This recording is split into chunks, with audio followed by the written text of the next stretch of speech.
Hey guys, how's it going out there? We're going to do a new thing here on RacerX Virtual Trainer Premium Training Packages.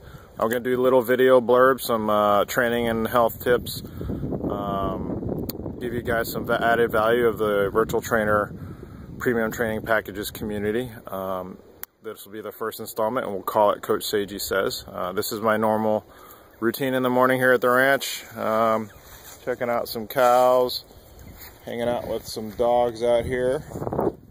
Anyways, for the first installment, I'd like to go over something. It's a big picture item. It's energy balance. Planning for training is really about energy balance. So there's energy going out, which is basically stress. There's physical stress from training, mental stress, say from work, emotional stress, and then there's energy going in, and those need to balance. And they need to balance both on the short term and the long term. I like to look at those balances on time scales, being first one being daily, and then over the course of a training week, and over the course of a season or the year.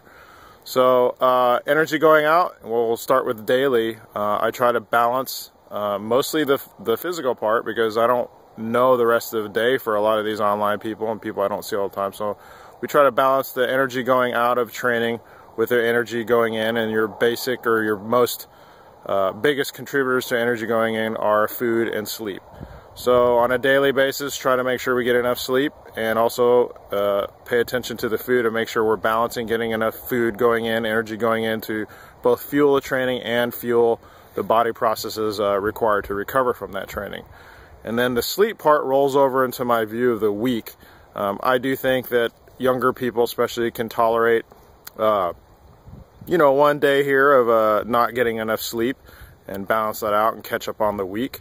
You can't do that forever, week after week after week, but you can do it in the short term of a week. And so we try to balance out the sleep part and the resting part over the course of a week on a training week. And then if you think about the season, we do the same thing. So we have we schedule around the most important races, and we'll have built-in easier weeks of training, built-in off-season, built-in times of lower intensity training, again to an attempt to balance on a long-term scale the energy going out versus the energy going in. So the main energy going in, again, I said it part of the daily balance, is food and sleep, but there's also components that balance out both the mental and emotional part, and that would be things that are fun for you, hobbies, relaxing, movies with the wife, girlfriend or boyfriend. Those can also count as energy going in. Some therapies like massage therapy is positive energy going in. So again, we got to balance those out on all three of those time scales. The biggest mistake I see, most common mistake amongst especially regular people that have jobs and families, is they don't count the energy or the stress, the mental stress or the emotional stress of, say, a job or family issues the same as they would count the physical stress of training. So an example would be somebody has a super heinous day at work, incredibly stressful. They go out, go home, roll out of the office just totally dragging, and they try to do their most intense workout of the week as scheduled. So they may complete it, and then Thursday I get a phone call or an email and they're just dragging and they feel like they're doing too much training.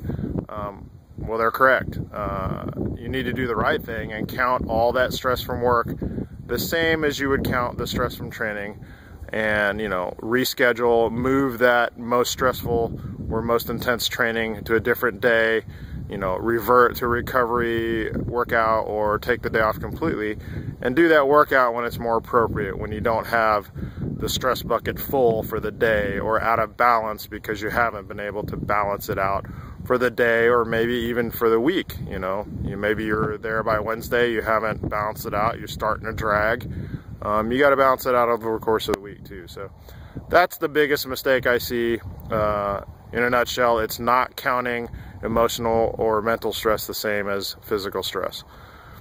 So that's it for today. First installment, Coach Seiji Says, little video blurbs. Leaving you here from the ranch and what looks like it's going to be a beautiful day. You guys take care. Good luck out there, and we'll talk to you soon.